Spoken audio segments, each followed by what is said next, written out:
listen to three prepared speakers. And for our first prepared speaker, we have our Educational Vice President, Distinguished Toastmaster Mark Edrada.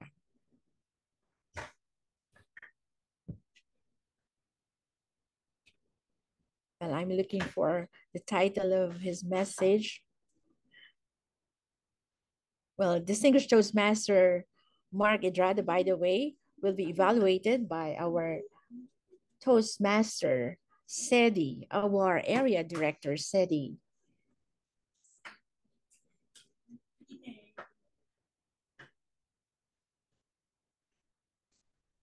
I won't get any of your time anymore. I just would like to call our first speaker, our Educational Vice President, Mark Edrada.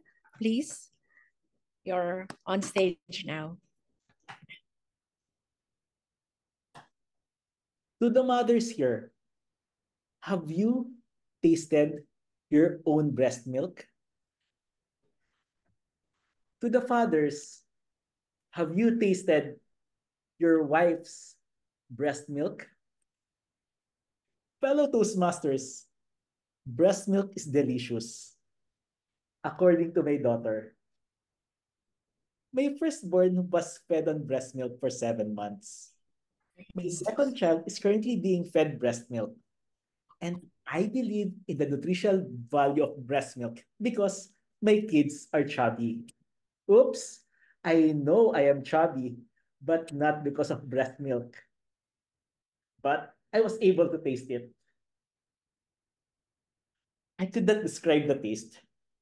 It was not sweet, but it was not tasteless. I couldn't tell whether I wanted to drink it or not. To me, it tasted like a broom. In Tagalog, lasang walis. And when did you eat a broom? My wife asked. I never ate a broom, I answered. But the impression of the broom is what I tasted. And how can you correlate the broom to the taste of my milk? My wife answered back. My table topic skills were drained because I could not answer that thought-provoking question. So I rested my case. For 7 months, we fed my first child breast milk. My wife and I were so diligent in extracting, storing, and preparing milk that we used 3 freezers for storage. If our neighbor was lying on greener pasture, we were indulging in nutritious breast milk.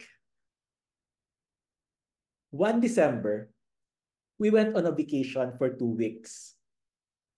I asked our yaya to lock and unplug everything, including the Wi-Fi router and the air conditioner, and she complied. After 2 weeks, we got home. As soon as I opened the door of our house, an overwhelming stench filled our home. There was a liquid that resembled blood spilling in our kitchen near the refrigerator. When I opened the refrigerator, something unexpected happened. The refrigerator was left unplugged. I asked Yaya to unplug everything, and she complied, including unplugging the refrigerator. In an instant, the 2 month worth of breast milk got spoiled. After that incident, our milk supply got less and less and less, and we resorted to formula milk. Friends and Toastmasters, there is power in every spoken word. It is crucial for you to express only the positive and appealing emotions and ideas. When I said that the breast milk tasted like a broom, the universe might have heard my words, which could have caused the spoilage of our milk. Again, fellow Toastmasters, there is power in every spoken word. I repeat it again and again for your own interest and, of course, for our grammarian's gem. There is power in every spoken word. In Toastmasters, we evaluate critically and constructively because we want the best for our members.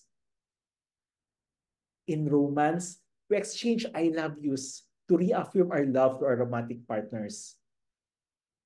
At home, we give kids sweet words of affirmation because we want them to be the best possible. We want them to be in a best possible environment in their formative years. While breastfeeding is good for babies until 2 years old, as an advertisement for milk said, loving, caring, and heartwarming words are also good for babies and also for adults. The nutritional and motivational value of loving, caring, and heartwarming words is invaluable for our mental and spiritual health. Fellow Toastmasters, speak softly to your friends. Speak sweetly to your family. Remember to keep your words soft and sweet because you never know when you will eat them. Back to you, Toastmaster of the evening. Thank you so much, distinguished Toastmaster Mark. Well, before I was supposed to tell the title of your speech and all that, but then my phone would not open. So allow me to just do it now. We heard distinguished Toastmaster Mark was talking about milk. Well, it's because his speech title was Good for Babies. And the objective of his project, the objective of this speech project is to begin developing a collection of humorous stories and to present a speech that includes humor. And as I've said earlier, he will be evaluated by Area Director Cedi Cortez. Now let's move on to our next speaker, who is our past president, Jeff Robles. Our immediate past president, Jeff, would have for his speech title, Teacher's Kid.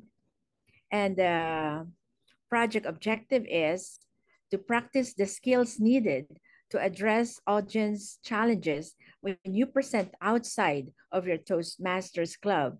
The time will be 5 to 7 minutes, and he will be evaluated by our another president from another club, but he's part of the Toastmasters Club, but he's the president of the Pinoy Readers Toastmasters Club, Mar Libiran. So let's listen to The Teacher's Kid by past president, oh no, our current president, Jeff Robles. The stage is yours, President Jeff. Who do you think is stricter, your mom or your dad? For me, it's both. Growing up as the child of a teacher, I got the best, or perhaps the worst of both worlds. There's actually a study that highlights how parents' strictness and involvement can significantly influence a child's behavior. According to research published by the American Psychological Association, children with highly involved parents tend to exhibit better social and academic outcomes. So my mom is a high school teacher, and being a teacher's kid comes with its own set of unique experiences. For instance, one of my bed growing up was a teacher's table in their faculty room, or a corner of their library. Those were the times when I was quiet while sleeping, not snoring. In case you are wondering, in fairness, their library was genuinely quiet, unlike my college days when libraries were bustling with noisy study groups. Every morning, my mom would delegate me to my school service before heading off to her own school, which was different from mine. Sometimes, she was even Oh, earlier to school than I was. hello? I noticed that many of my classmates had their parents waiting for them until the end of school day while I waited for my service.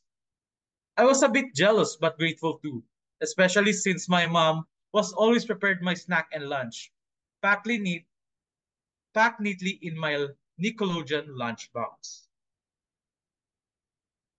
My mom taught us to be independent from an early age, mainly because she was busy with work and my father was working abroad. Elay, yung Grab nandyan na, ay, yung ano, delivery. Ay, shit, sorry. Mute muna. It's okay. Imagine by the age of 7, I had household chores. Yes, imagine that. Child labor. I became the designated dishwasher during lunch and the comfort room warrior, or in layman's terms, the bathroom cleaner in our house. My mom taught us how to cook and Totoo manage yan. household It's chores not because, real. yes, because we didn't have a housekeeper or a nanny. So we needed to divide the work. I'm grateful for these lessons as they are incredibly helpful to me even today.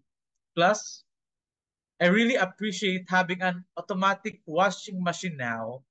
No more hand washing clothes back then.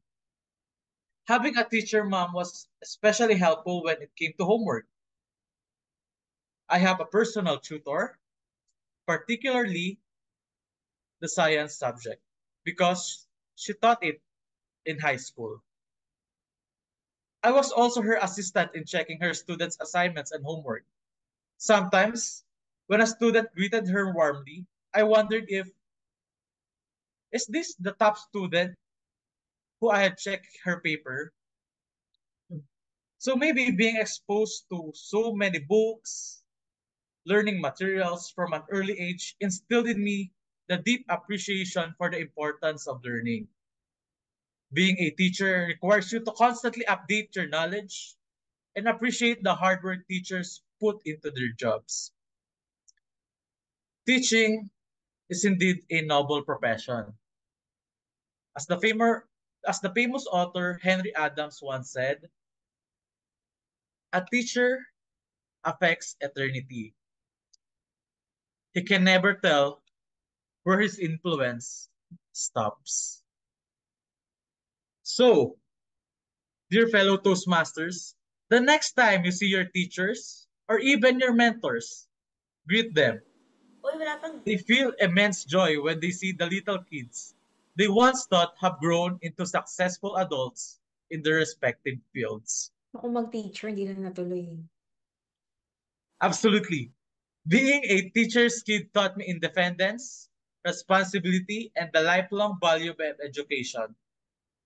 So, my dear friend, I hope you would like to be a teacher because for that, I am eternally grateful. Back to you, Emily.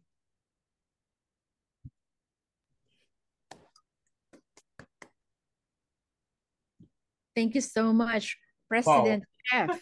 And thank you to all the distractors. You did your job.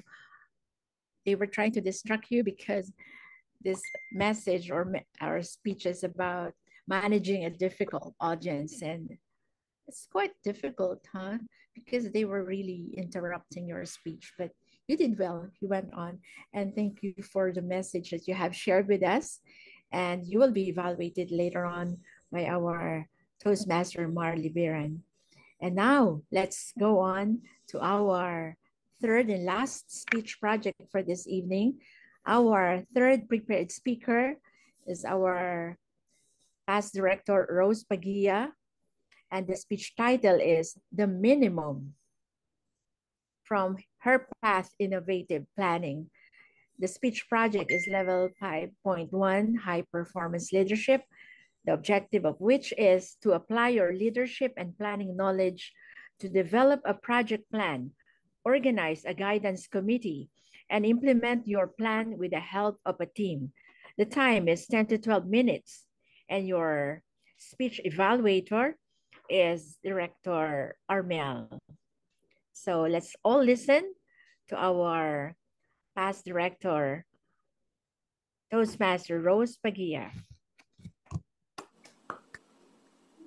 Sound check.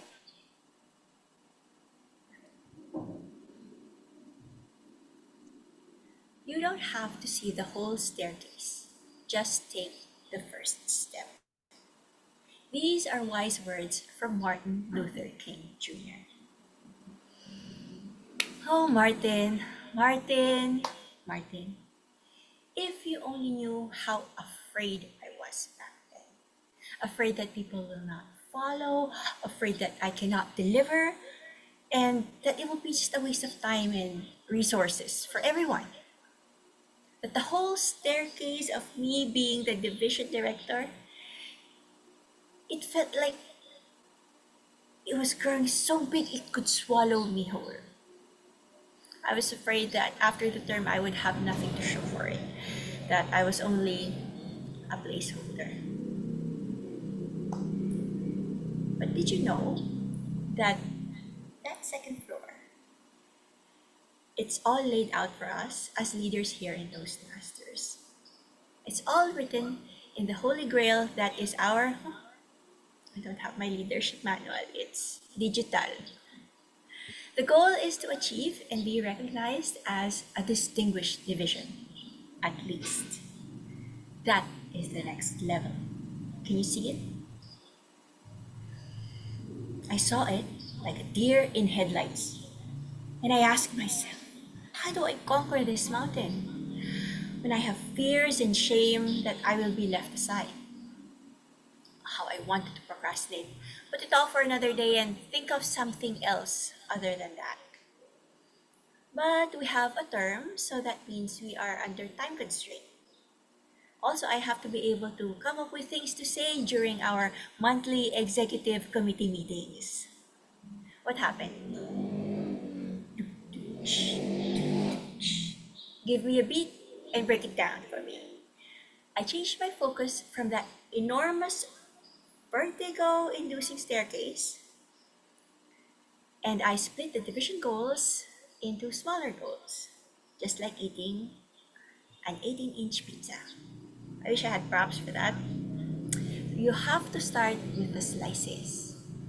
So between the areas from Baguio, Dagupan, and Bulacan, Pampanga, I tell you, it was overwhelming because you have to oversee 12 to 14 clubs. But you don't have to tell that to our general evaluator today. She has 5 areas. Is that right? Yes. I looked into the minimum tasks that needed to be accomplished. And from there, I worked my way up. Our objectives are two-pronged. One leading to education and the other to growth, meaning new clubs. For the education goals, we wanted consistency, meaning the meetings should be held every time. Sometimes it became toxic because many people take on dual roles.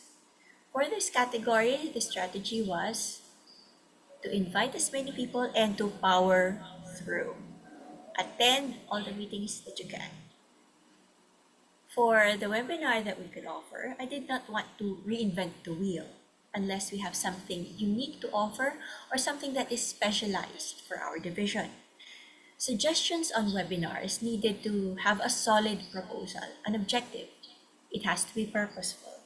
Say, a panel talk on the rice bowl of the Philippines, right? Then that's a time that I will approve. Otherwise, the district already provides enough resources for speech training.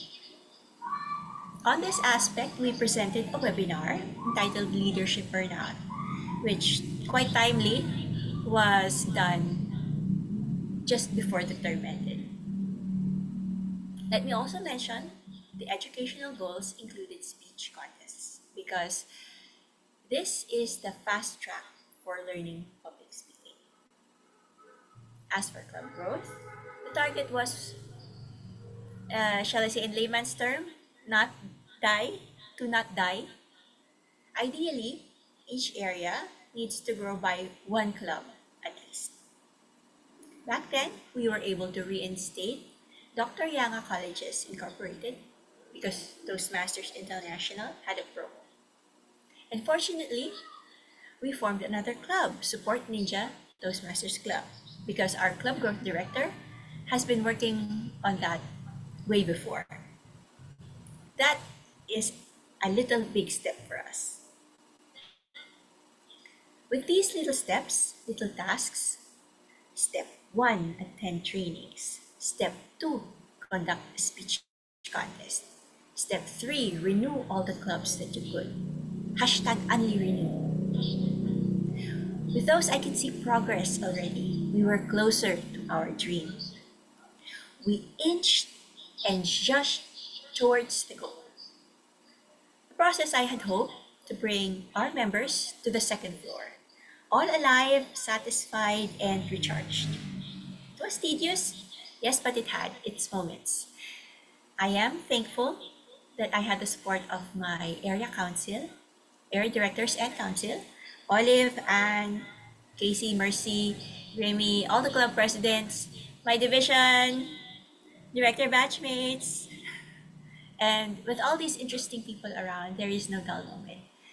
Of course, we had our slice of fun, including a TikTok dance number for the DISCON or the district convention. That sounded like a commercial, but I had to put it there because that was still part of my journey. And it's funny how the crazy part is the ones that kept me insane, or that kept me sane. So those tiny steps, trying to meet the minimum requirements, with that going on, it still became a surprise to me that upon reaching the final landing, the last step, Division G was recognized as a distinguished division. Next time you feel like your task is like slaying a dragon, cut him into bite-sized chunks. Take it one step at a time. And before you know it, you've eaten the whole pizza. You've slayed a dragon. And you've reached the second floor. Back to you, Toastmaster Elaine. Rise and